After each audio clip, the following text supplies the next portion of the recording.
17. Cat and mouse. Loud tire screeches could be heard in the distance as Kurt floored in on the way to Boone's apartment. He turned around a curve so hard that the Diet Coke in his cup holder launched to the other side of the car and spilled everywhere. Kurt had an extremely determined look on his face. The type of look that won't take no for an answer. The type of look that an apex predator would give its inferior prey. Kurt started to violently shuffle in his pockets for something. As Kurt struggled to grab what he was looking for, a pack of gum and some chapstick tumbled out of his pocket.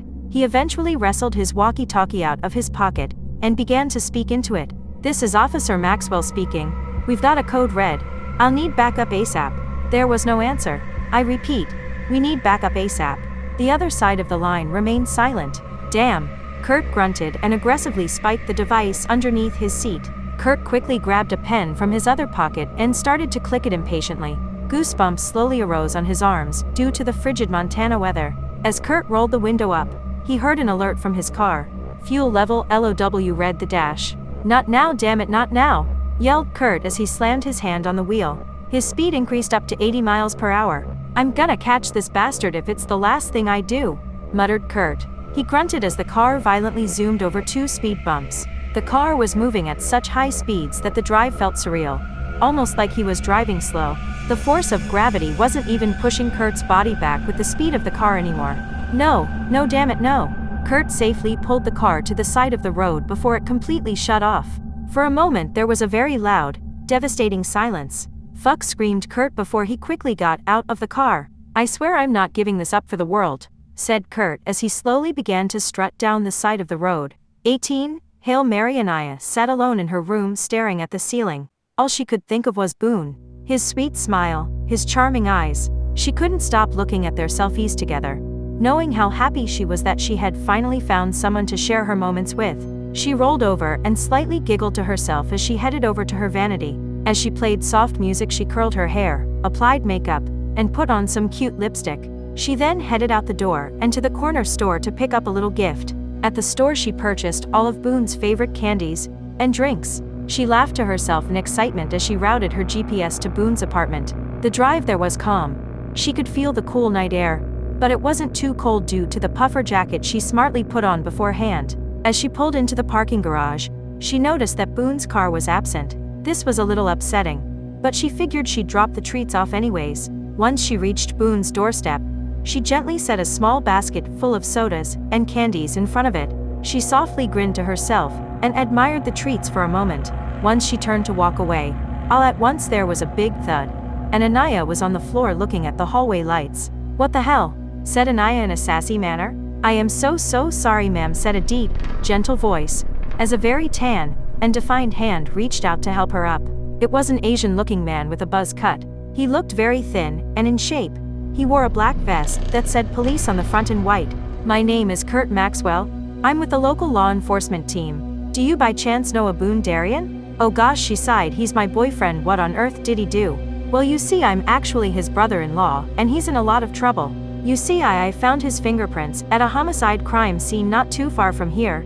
"Oh my goodness," Anaya slowly started to whimper as she covered her face. "It isn't my place to tell you this, ma'am, but there has been at least one other homicide in the area that is extremely similar to the one I found his fingerprints at, and I believe there is a high chance that he is connected to all of them. Do you know when he'll be home?" "I have no idea," Anaya mumbled as she turned away with her face covered. "Look, ma'am, let's just go inside and sit on the couch until he gets here. I'll have a little chat with him once he arrives. If it helps at all, there's still somewhat of a chance that he didn't do this and I am completely wrong, but it would be a Hail Mary." 19. Mr. Murphy.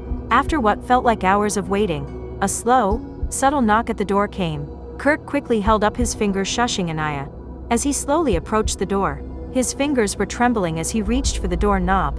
"Hey Boone, how are you do?" It was a sound only comparable to dropping a bowling ball onto a tile floor from eye level. "What the hell was that?" "Kurt, what's going on?" Anaya tried cocking her head over to see what was going on. To her surprise, all she saw was the faded yellow carpet slowly transforming into a thick dark red color, and a bloody black mallet fall onto the floor. The second she heard Kurt's lifeless body sighing, she let out the most horrendous scream you've ever heard. It sounded like one of those cliché horror screams from a girl in the 1980s. As she tried to run out of the room, she was greeted with a bloody-faced, bloodlusted Boone. Anaya didn't even recognize him at first. Something about him was just different. It was like he had no soul. Those eyes that were once a welcoming beach blue were now empty and soulless. His eyes were completely black and empty now. Anaya's eyes immediately dilated in horror as she slowly backed away. Boone looked confused for a second. "Be Boone?" muttered Anaya. Before she could get another word out, she was barely conscious on the ground, with Boone on top of her. When she tried to scream, Boone aggressively elbowed her in throat, completely deleting her voice. He then let out an inhuman holler that was only comparable to a rabid animal. Boone snatched Anaya's right hand and bit her finger off like a carrot, and proceeded to laugh in her face while he chewed it. In fear of going into shock, Anaya quickly looked for an escape. She managed to spot the black mallet next to Kurt's body. She grabbed it and smashed it into Boone's head as he immediately fell off of her unconscious. Anaya quickly scrambled herself to her feet and limped out into the hallway. Her bloody hands continuously slipped on the elevator buttons. "Come on, you son of a bitch," yelled Anaya.